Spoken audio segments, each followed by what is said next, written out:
Hello, and welcome to the second episode of the Bitcoin Hour, the podcast that some are already calling the podcast of the decade. Now, the point of this podcast is basically for me to rant at all of you for as long as I feel like. And sometimes that's going to take a very loose form.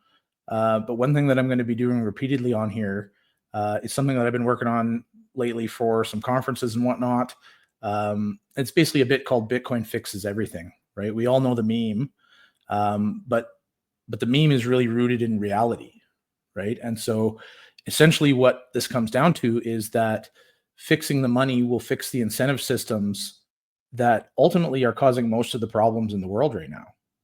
And so with that in mind, the way that I'm doing this is you guys can come up with any problem that you see in the world, and I intend this to be a systemic problem, not just something that needs to be done. So Bitcoin doesn't really fix the problem that your lawn needs to be mowed or your kids' diapers need to be changed.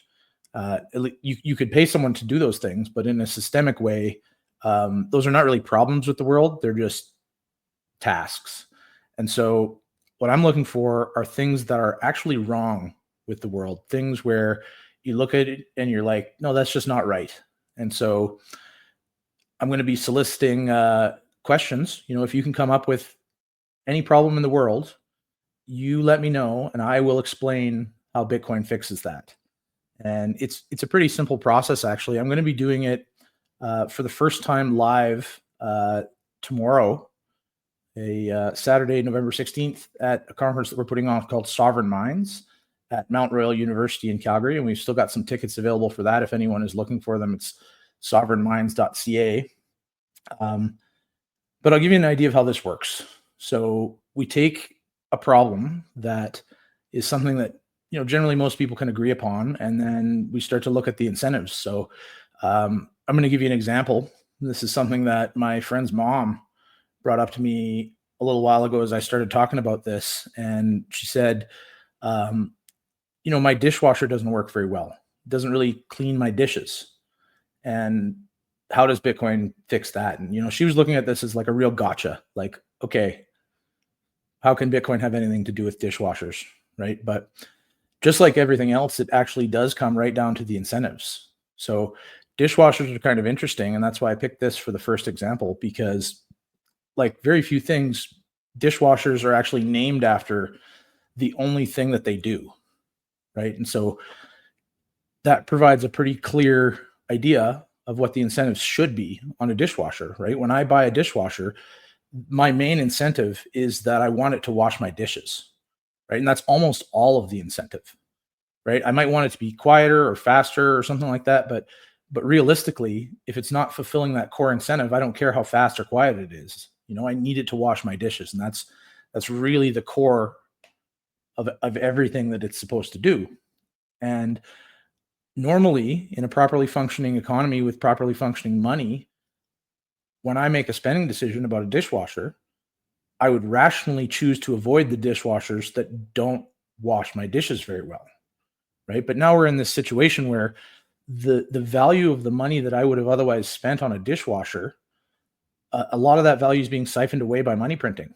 And so instead of that purchasing power decision going towards my incentives, which is clean dishes, that goes to a whole host of other incentives, which in many cases have nothing to do with dishwashers. The government spends some of that money that they printed on painted sidewalks that doesn't have anything to do with my dishes. But the bigger problem is that in many cases, the government actually spends the money in a way that is counter to the incentives of the original consumer in the first place. So in this example, the government's incentive is that not that it washes my dishes, it's that it uses less water and less power. And so with that in mind, the government has funded all of these NGOs and nonprofits and ratings agencies and all these different bodies that now have a say in what kind of dishwasher gets made that have nothing to do with the interests of the consumer who just wants their dishes washed. And so, this is a pretty clear example where the government prints the money and they use it to create perverse incentives that actually go against the the natural incentives of the people who should be allowed to spend the value that they've created with their time. And so, anything else you can come up with, any problem that you can think of in the world, you can ask me on Twitter. You can reply to any of these episodes, or you can join us at the conference and see how it goes. And, we're about 5 minutes into this video, but unfortunately, the time thieves at the government have stolen the remaining 55 minutes of this hour. And so that's all we have for the Bitcoin hour this time. See you soon.